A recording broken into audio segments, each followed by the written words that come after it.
রাজধানীর মগবাজারের Afrin medical college হাসপাতালকে ঘিরে আবারও এসেছে বড় একটি সিদ্ধান্ত। ৬ নবজাতকের মৃত্যুর ঘটনায় যে হাসপাতালটির লাইসেন্স প্রায় ১.৫ মাস আগে বাতিল করা হয়েছিল, সেই সিদ্ধান্ত এবার প্রত্যাহার করেছে সরকার। তবে শর্তহীন নয়, ৩টি গুরুত্বপূর্ণ শর্ত মেনেই আবার কার্যক্রম পরিচালনা করতে হবে হাসপাতালটিকে।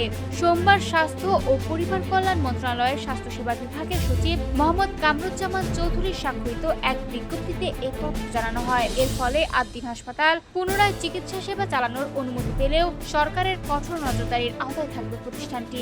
ঘটনার সূত্রপাত গত ২৭ মে। সেদিন রাজধানীর বড় মগবাজারে অবস্থিত আদ্দিন মেডিকেল কলেজ হাসপাতালে চিকিৎসাধীন অবস্থায় ৬ নবজাতকের মৃত্যুর ঘটনা দেশ জুড়ে তীব্র আলোচনার জন্ম দেয়। এই ঘটনার পর বিভিন্ন মহলে সমালোচনার মুখে ১১ জন হাসপাতালটির লাইসেন্স বাতিল করে স্বাস্থ্য অধিদপ্তর। এরপর লাইসেন্স ফিরে পেতে হাসপাতাল কর্তৃপক্ষ সরকারের কাছে আপিল করে। আপিলের পরিপ্রেক্ষিতে গঠিত তদন্ত কমিটিকে গত ১৫ জুলাই সরেজমিনে হাসপাতাল পরিদর্শন করে ৩ কর্মদিবসের মধ্যে প্রতিবেদন জমা দেওয়ার নির্দেশ দেওয়া হয়। তদন্ত কমিটির প্রতিবেদনে হাসপাতালের বিভিন্ন বিষয়ে সন্তোষজনক অগ্রগতির কথা উল্লেখ থাকায় সরকার লাইসেন্স বাতিলের সিদ্ধান্ত প্রত্যাহার করে। তবে হাসপাতালটির জন্য দেওয়া হয়েছে ৩টি স্পষ্ট শর্ত।